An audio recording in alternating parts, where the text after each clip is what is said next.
much as I want to, but the main scenes where extreme metal music bands are playing to tend to happen in New York City if they're more well known. So the more underground scene would be considered Brooklyn and Queens, where there are more upcoming types of bands that align themselves with extreme metal music. And that's a change, because I remember growing up that in New York City there were way more venues that catered to this kind of starting of music and exploration, and now that's sort of moved outside of Manhattan. And for me, Brooklyn seems like it's another world, so it's very hard for me to travel back and forth from where I am in Westchester. And that actually might be an interesting paper to research why these venues have left Manhattan. In terms of I'm going to highlight some of my studies. It's not complete, but some of the demographics I was seeing include, for example, at the Hindu show, it was a pretty even breakdown between men and women.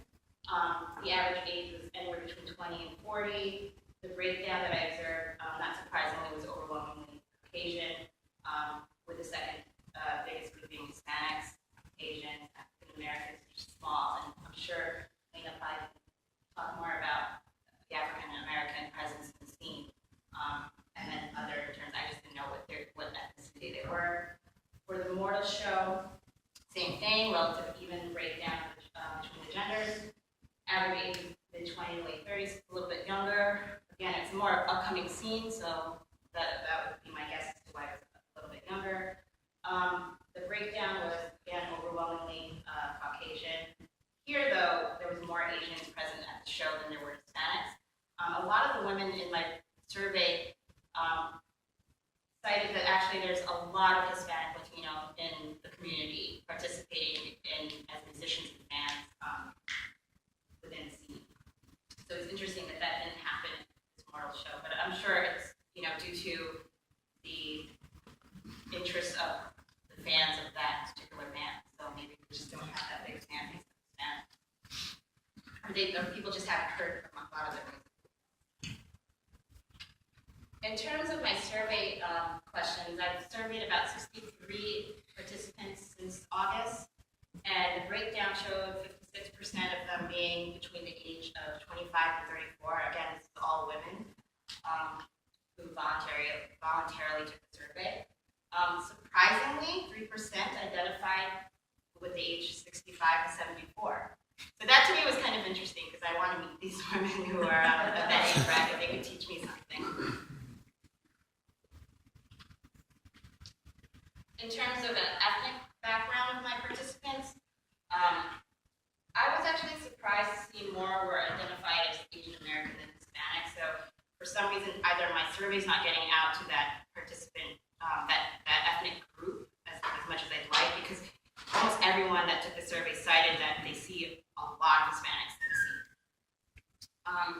So we have about 1% that identified as Indian American Native, 13% as Asian, 4% is African American, which was small, 9% Hispanic, and overwhelmingly 73% Caucasian.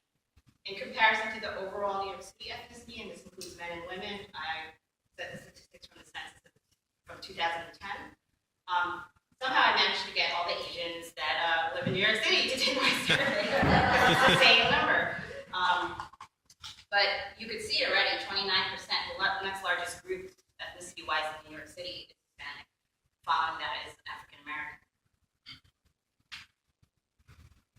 In terms of level of education that I asked, they were overwhelmingly with higher degrees. So almost all of them, more than half had bachelor's degrees, and then graduate degrees after.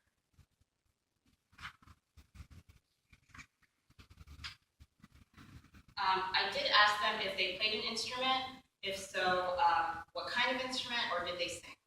And most of them said they sang. With the next largest group saying that they played guitar. This isn't really unusual. I think guitar is probably a more accessible instrument to play, and singing is probably even more accessible for women to employ. In terms of singing, I did ask them what kind of singing they employed. And so overwhelmingly they said clean singing versus growling and shrieking, but that is occurring within the growling. clean singing may be something that's considered just more acceptable, and also maybe more accessible for a woman to play. In terms of genres that they would consider to be extreme metal music, they cited death metal and black metal, not surprisingly, as the genres that they would consider extreme, with Ryan coming in third. Not really familiar with gent, but I guess that's, some people argue that that's not even a genre, but they're citing it as something that they consider extreme, especially thrash and sludge and the other categories. So when it came to the free context questions, those are actually the most interesting because I just gave them free rein to write whatever they wanted to, and so I'm still reading through a lot of the responses, but they garnered the most interesting results. So when I said, what drew you into extreme metal music, I'll read you some quotes from some of their responses because the commonalities that arise are pretty interesting.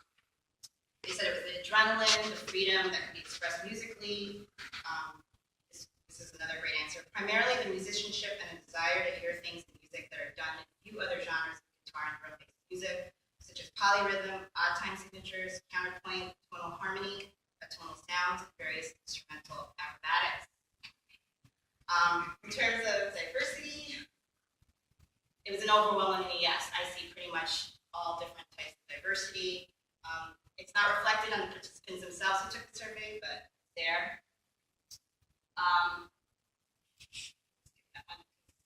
This question is actually very important. What is your understanding of feminism? Do you feel there's a place of it in your extreme metal music scene? And what's interesting is almost all of them agreed on these definitions that they believe is gender. It's about equality between genders. But I did like this answer. I think that there is a strong connection to feminism among female extreme metal listeners. Since this type of music isn't what women are supposed to listen to, it inherently wraps itself in a feminist package. On the flip side, extreme metal is male-dominated, so the feminist connection becomes sort of a paradox.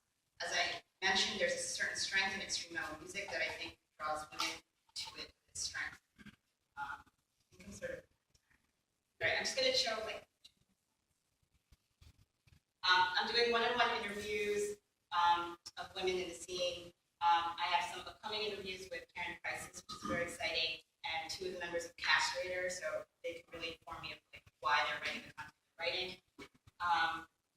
Conclusions, again, the reasons for listening, seeing commonalities, the openness of the music. There's diversity. There is an understanding of feminism within the scene, and then I just did some fun word clouds on some of the more present words that occurred with the free context questions. The reasons for listening, they felt the power, the demands, and energy. For feminism, their understanding of feminism, they believe in feminism, women, all the rights, etc.